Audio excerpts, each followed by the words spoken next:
Tuesdays, right? So we have an amazing, interesting, informative conversation this morning, and it's all about the youth and drug abuse. But we have a twist to it in the sense that we have, you know, inspirational people, in my opinion, who will be able to give their perspective. You know, one is a young lady who is, you know, she's in university right now, and she's also recovering from you know, drug use. And we have also a director who has been there and can be able to, of course, articulate this particular aspect in such a key way, which is what we need to hear more, as opposed to just the statistics, which are quite alarming if you look at it that way. But before we go further, let me tell you of our question of the day. So we are asking you, why do you think so many young people are turning to drugs at an early age? Share your thoughts. Why do you think so many young people are turning to drugs at an early age? Please do share your thoughts. And our social media handles are on your screen. That is Facebook at K24 TV. We have also X at K24 TV, and our WhatsApp number right there on your screens. We always appreciate your feedback, and of course we put them right there on your screen. So interact with us. It's going to be a wholesome conversation, and we want you to engage as much as possible. And I'll do my best, of course, to read the responses I can, and of course throw it to the guests who will also be able to, you know, interact and answer or share their thoughts on whatever you may, you know, have to say. So let me introduce them. We have with us Kimberly Chesaina. Kimberly is, of course, she's in university and she's recovering, you know, from addiction. Kimberly, yes. Thank you so much for being here today. Thank you so much for having me. Thank you so much for having me. You're welcome. And we have with us Boniface Ndirangu. He is a director at Eden House. Boniface, thank you. Thanks for having me, Remy. You're welcome. Thank you. You're welcome. Thank you for coming on here today. Yes, you know, and like I mentioned, I want us to have a wholesome conversation, but I want to begin with Kimberly. And Kimberly, you're very lively on your social media. your handle is at Kimberly Counselor _Counselor, yes, right? Yes. Or Counselor Kimberly. Yes, Counselor _Kimberly. Right, on TikTok. And you speak about your journey. You speak about what you've been through, and it's some of it is quite. You can laugh at it, but it's also quite alarming, also quite touching. It's a whole lot of things. Yes. So tell us about your story. How did this all begin? When did the addiction begin? All right, so my name is Kimberly. I'm 34 years old today. My addiction began when the using of the drugs. Now, the symptoms of the addiction, which is the actual use of the drugs, started when I was 14. But I believe my issue, my journey of addiction began in my childhood, because I had a lot of childhood trauma.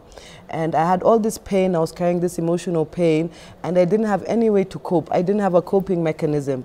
So when I tried drugs and alcohol from the age of 14, I liked it, because when I smoked the weed, when I drank the alcohol, there was a part of me that felt better. I felt like I was escaping my reality. You know, you go into this high, you go this dopamine high. So I felt good. It was a temporary escape, but I wanted more and more. So I kept seeking out the drugs and the alcohol to feel better. But the problem really began in my childhood. I'd gone through sexual assault when I was a young girl.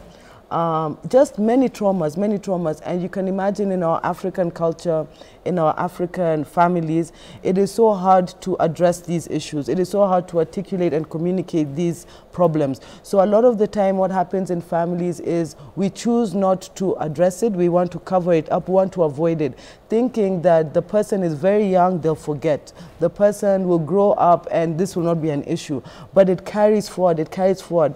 So I went on like that. I was smoking the weed throughout high school. And then I was lucky enough to go to South Africa for my university. On arrival there, I was still carrying this baggage. And you can imagine, because I'm using the drugs all through high school, I'm re-traumatizing myself by getting suspended, by getting in trouble with the teachers, by isolating from other students, from people bullying me. So when I went into university, I had even more baggage. So once I got there, I was smoking the usual weed, but I joined a group of other drug users. And I like to say the Australians, because Australians, if you know them, they really like their drugs. So I was hanging out with this crowd, and they introduced me to cocaine. So I continued using cocaine and another drug called crystal meth the whole time I was in South Africa for my 4 years. What brought me back to the country is did you graduate?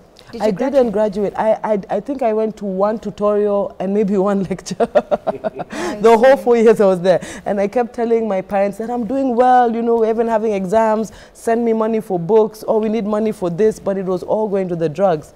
So what were you studying? I was studying criminology. Criminology was my major. I was in Bachelor of Arts department, and I was really passionate about criminology. I thought that's what I wanted to do, but once I got there and I saw the work that it needs to take for me to finish, I didn't want it. I didn't want it. I wanted to just dose myself. I wanted to just keep feeling good. I just wanted to keep being in this world where everything is happy and, you know, we have no responsibilities, and that is the drug world.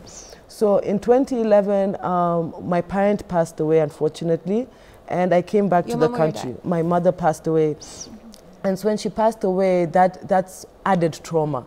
And so when I got to the country, my visa was expiring. We were given only a 4-year student visa. Right. And so I wiggled. You know, us addicts were such good liars. We know how to weave a story so intricately and so beautifully that anyone will believe. So I told my father that, you know what, I want to take care of my younger siblings. I will sacrifice. I'm such a good daughter. I will sacrifice my education to raise my younger siblings. And he believed me. You're the firstborn in your family? No. For my mother, I'm the second-born, and there's 2 behind me and an older sibling. Okay. And for us, just in general, we're 7 children. Right. So I stayed in the country. Obviously, my father wanted me to keep studying. So he told me, can you find a school in the country? I went to USIU. I think I did 1 orientation, and he's paid, but me, I'm just using drugs. I went to IIT College. I went to Kim School of Management. I just used to go round, and I would keep making up excuses as to why I am failing or as to why I don't want to continue with this course, you know. Because using drugs takes so much of your time, because majority of the time is spent looking for the money to use the drug. The other time is spent using the drug, and the other time is spent recovering from the drug. Right. Because you do have hangovers, you do have withdrawals and all of that. So fast forward to 2014, I had gone over to the coast, and I was there with some friends of mine, and at this time I've already known this cocaine in Kenya. I had gone to Westlands, and I was hanging out with the Westlands crowd, Electric Avenue. So I discovered cocaine in Kenya, and I continued using, and ecstasy. So by 2014, I'm a cokehead, and I am in another world. I'm just hallucinating. I'm forever on ecstasy. So when we go down to the coast, I wanted my cocaine. I was already in withdrawals for cocaine. So I had gone to the beach, look for the cocaine. I can't find anybody who knows what I'm saying. And throughout this time, how is your memory? Can you remember things from the previous day, previous months, years? Or is everything a blur? Or you're living a day at a time? How's your mental space? Well, my memory is pretty sharp. Heroin addicts, we don't have memory loss. Memory loss only affects people who drink. Alcohol-related issues like Wernicke-Korsakoff syndrome, you know, where your memory begins to disintegrate. But for us people who use heroin, I don't know, maybe others have different experiences, but for me, I can remember each day. I can remember exactly what I was doing. But obviously, as human beings, when about 10 years passes by, some days just chain together. I can't remember what I was doing on July 1st, but I know that year around July, this and this was going on. So my memory is pretty good. What heroin does is it just releases dopamine in the brain. You have a feeling of euphoria. You have a feeling of you're safe. I try and explain to people it's like a warm hug from your mother. You know, you feel safe. You feel like nothing in the world can get to you, you know. You're just in this like bubble. But when it's done? Well, when it's done, it gets the dopamine stays released for maybe, I think, 2 hours or 3 hours, and then you need another hit. So you go on a downer. So you need to get more heroin to go back up there. Then it starts going down again after a few hours. Then you need to pick it back up. And if you allow it to go down for many hours, you enter very acute withdrawals.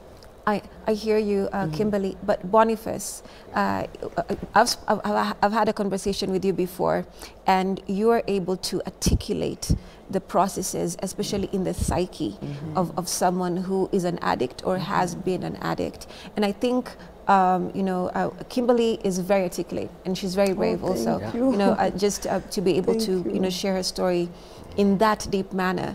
But you once said that it's like something is calling to you and you cannot let it go. and you do not know how to let it go, and you don't know how to make anyone else understand. So you find ways to lie, to steal, to basically get more and more of this drug that you're using. So paint us a picture exactly of what she's saying, you know, from someone who's been there, and now someone who is 21 years sober and a director for that matter. Thank you very much, Remy. And nice to meet you, Kimberly. Nice to meet you, I really have been watching quite a bit of your TikToks, and very proud of what you're doing. Thank you. Informing and educating people about this. Thank you. Thank you. My name is Guestbonifus Dirango. I'm a director at Eden House. We have about 6 rehabilitation centers across the country. Currently, actually, we're working with about 65 addicts, that heroin addicts, that Her Excellency Dorcas Rigathi gave us. And these are bottom-end cases. I'm one of those bottom-end cases. 21 years ago, I got help, I got clean, and like Kimberly has said, a lot of times we really want to figure out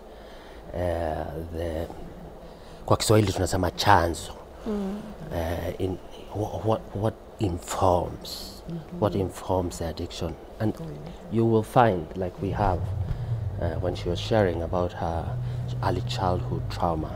For myself, I lost my mom at the age of 9, 10, and I had 3 sisters and a brother, and I was the eldest.